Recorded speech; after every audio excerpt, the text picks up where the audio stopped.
Masarap yung ano nila guys, yung 2 dirham lang to. O, tignan mo malaki siya. Vanilla at saka chocolate siya, masarap. Kasi pag bumili ka doon sa Jollibee, ang mahal.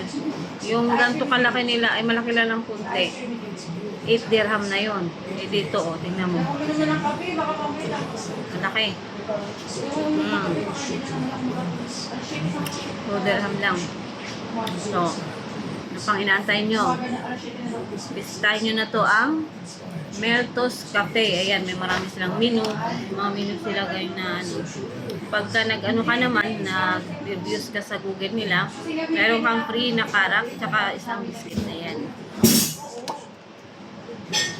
Kain nyo na to guys. Hindi na kayo. Kasi sobrang init ngayon. Uminom na kayo ng malalamig dito. At saka may mga ice cream na affordable talaga. Hindi mo na kailangan bumili ng mahal na ice cream. Ito, kayang-kaya sa bulsa.